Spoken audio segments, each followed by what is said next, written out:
Hello and welcome to the channel, or welcome back if you've been here before. I don't know why this still has to be said. Maybe it's because of the lack of actual education when it comes to fascism, when it comes to anti-Semitism in the Western world. It's actually really disheartening.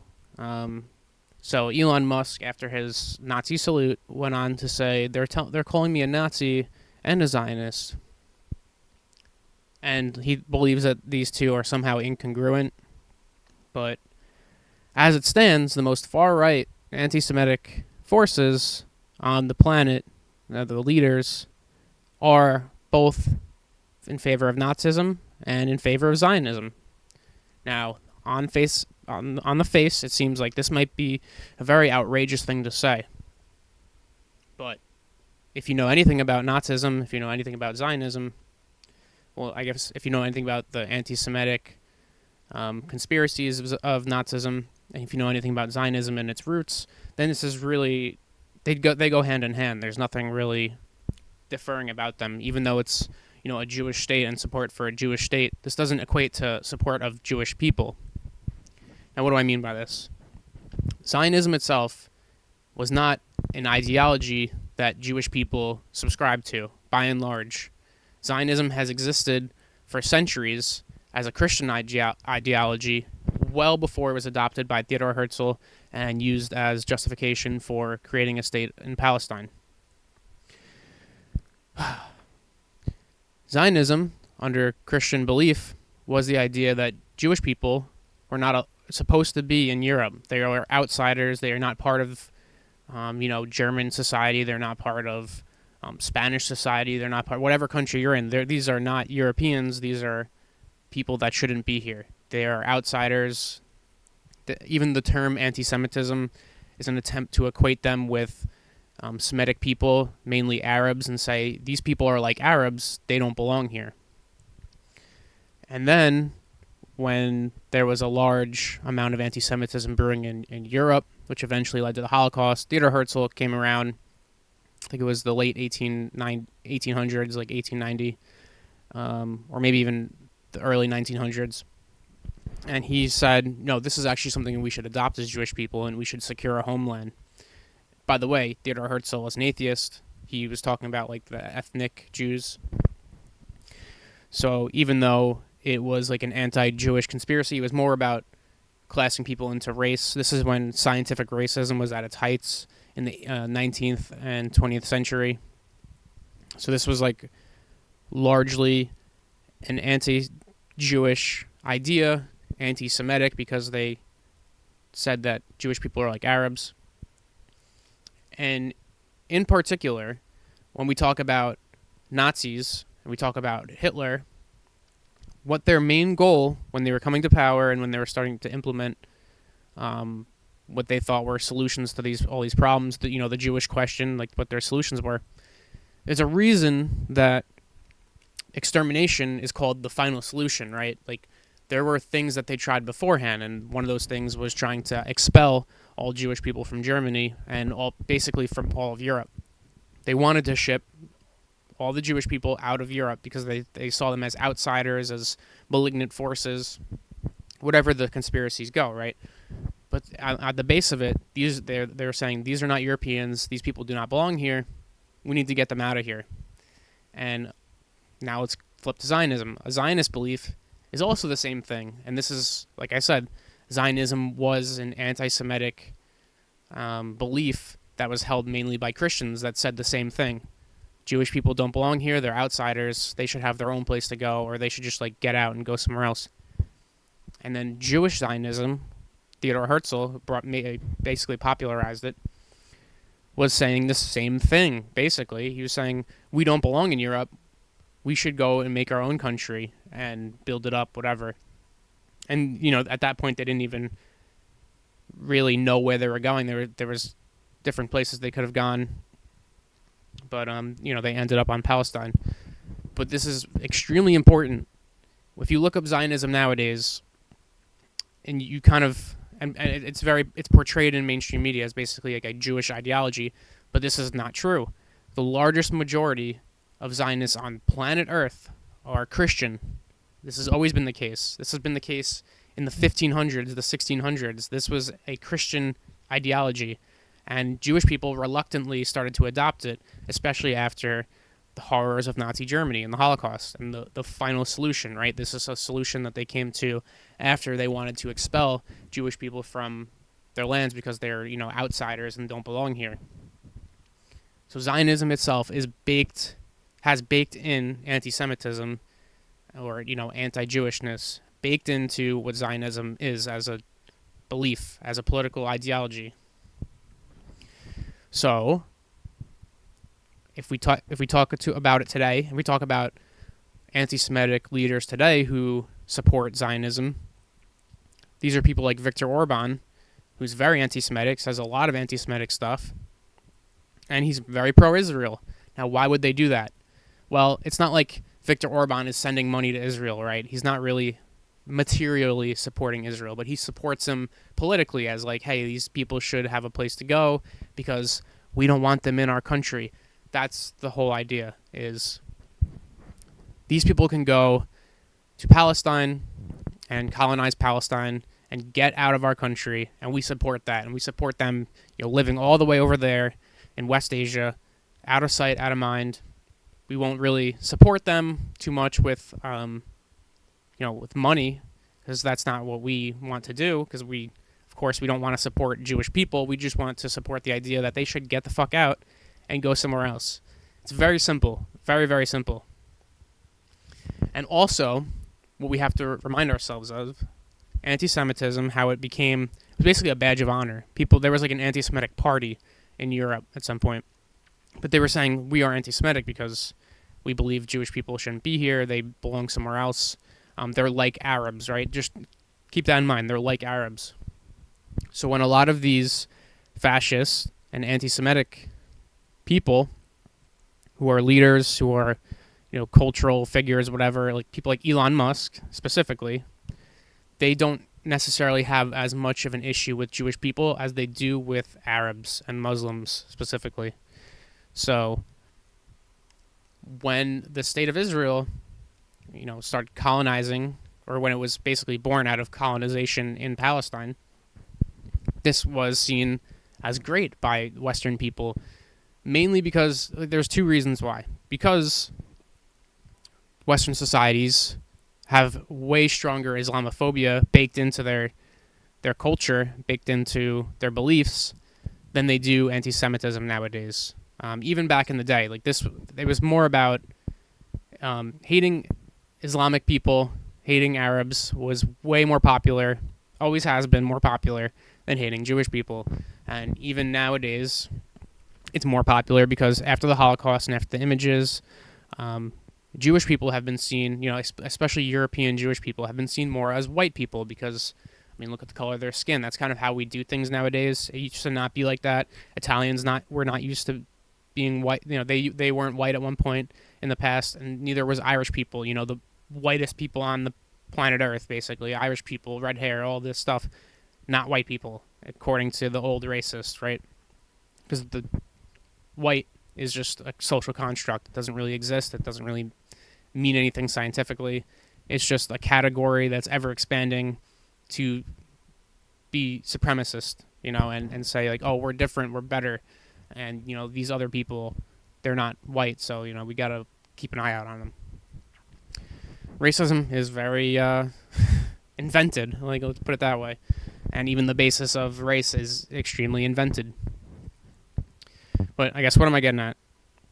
So, yeah, Jewish people, especially European Jewish people, were seen as white. The people were outraged by what they saw in, images of the Holocaust. Like, these people look just like us. Like, how can you be doing this to Europeans? But, fast forward to today, you have a live stream genocide happening in Gaza, and you don't have as much outrage. You have it live streamed to your phone. You can see exactly what's happening, exactly how many buildings and how much rubble there is just destroyed in Gaza. And you see families ripped apart. You see children dying. You see children's heads being blown out the back of their skulls. You see children being beheaded. You see the most gruesome, horrifying images that have come out in the last few decades, and you don't get much sympathy from these Western countries. In fact, you get a lot of Western countries, in Europe especially, that feel very threatened by Muslims, especially from Syria, because Syria had the civil war that was started basically by Western intervention. It always goes back to Western intervention, fueled by Western intervention. And then these people come into Europe seeking for a better life, and all of these conspiracies, it's basically 1-to-1. The Islamophobic conspiracies and the anti-Semitic conspiracies of the past are basically 1-to-1. They're different people. They want to do their own thing. They're basically malignant actors that want to take down our government and install their own kind of world order of sorts, right? So this is at the crux of it, right? Nazis and anti-Semitic people mostly support Israel because of the idea that you can get rid of Jewish people in your country and send them far away, out of sight, out of mind. And they also fight and take land from Arabic people, from Islamic people. And this is like a double victory because a lot of them are also very racist against those types of people. So, and it also, when you have a fascist state, an ethno-state like Israel is, ethno-supremacist state, you kind of have to root for each other, right? Because you're like, hey, I want what they have. So, like, I want them to exist as they do, and no one to say, oh, you shouldn't have an ethno-supremacist state because, hey, what if I want to do that? And, Nazis do want to do that.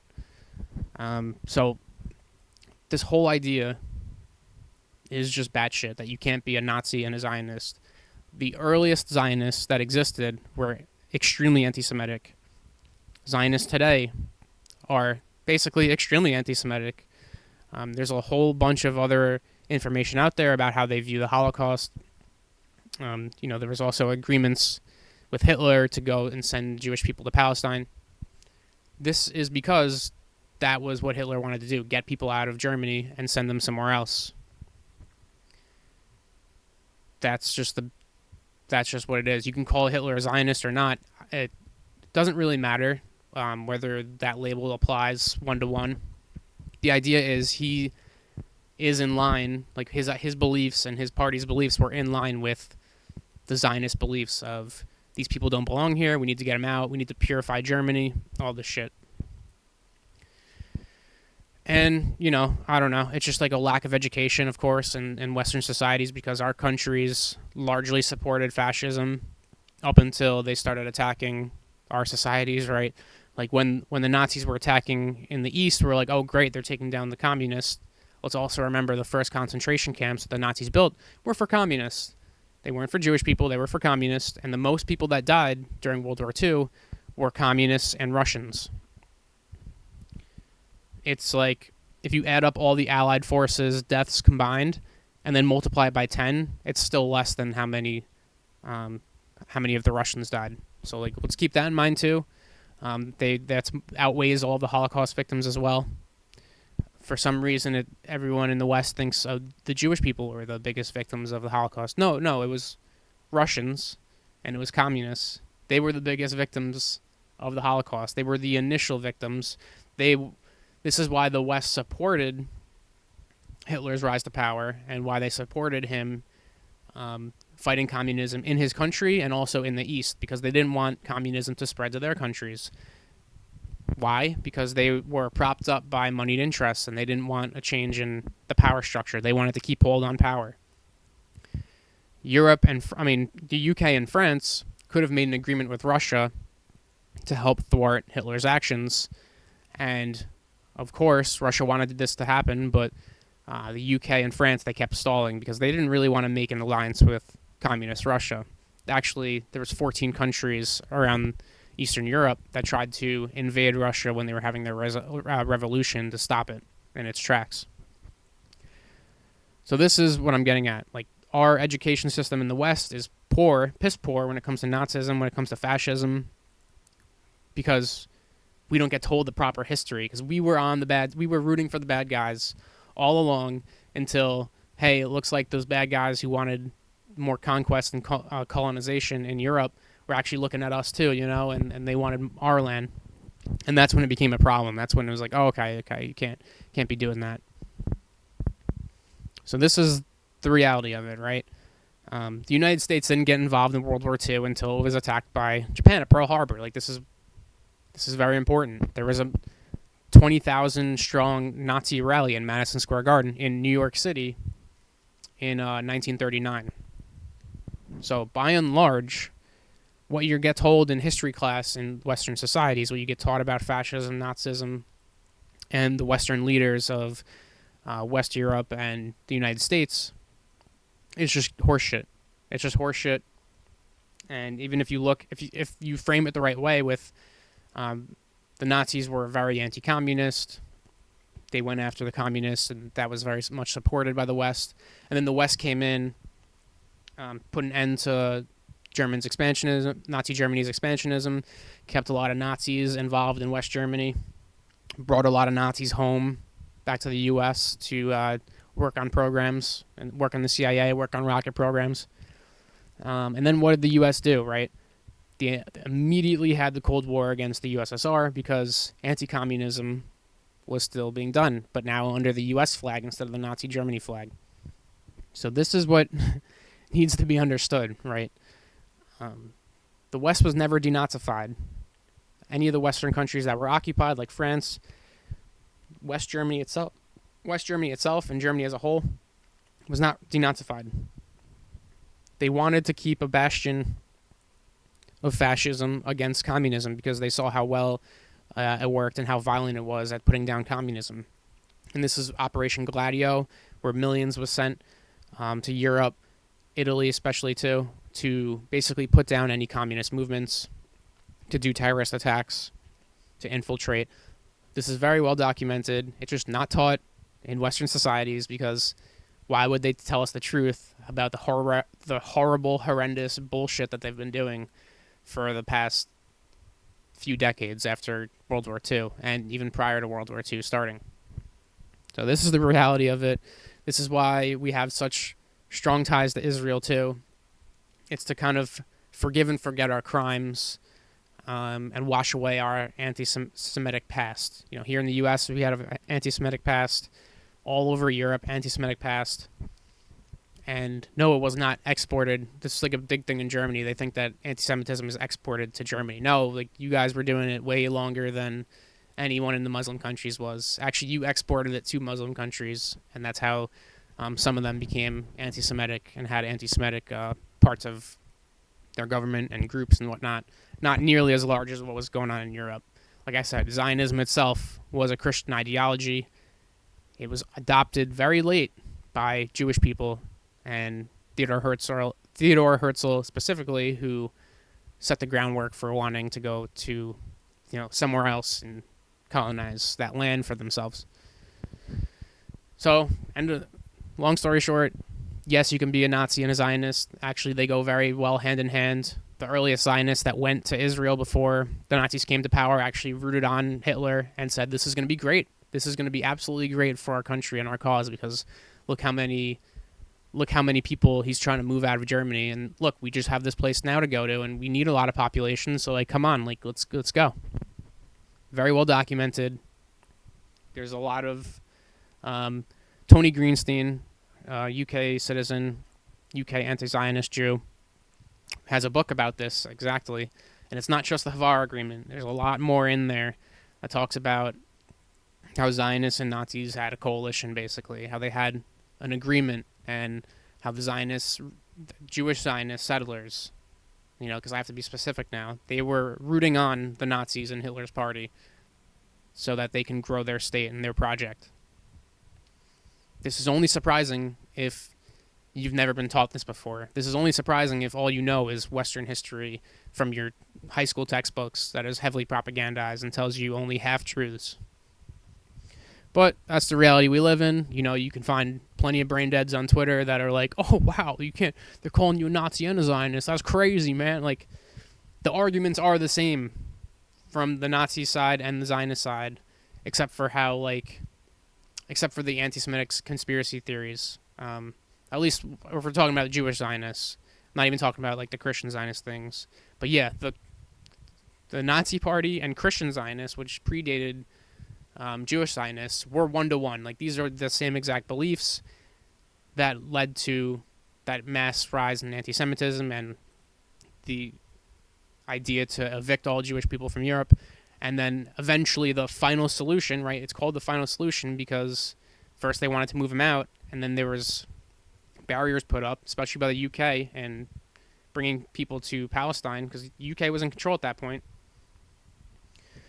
But regardless, long story short, yes, you can be a Nazi and a Zionist. Yes, it's actually quite common. And yes, a lot of Jewish Zionists are actually quite anti-Semitic in their writings. Jabotinsky in particular comes to mind. Even denigrating. They didn't want to have like Holocaust memorial in Israel at first because they were like, oh, that shows how weak we are and all this stuff, which is just mind-blowing. But yeah, they go hand in hand. Zionism, anti-Semitism, Nazism, they all go hand in hand. It's really not mind-boggling to anyone that can read history and learn something a little bit. But if you're propagandized too, then it's hard to come by. But if you like this video, like, share, subscribe, whatever, comment. If you want me to cover something that I might find interesting. Thanks for watching. It's probably going to be censored on YouTube. I doubt this will get out to like more than 3 people, but thanks.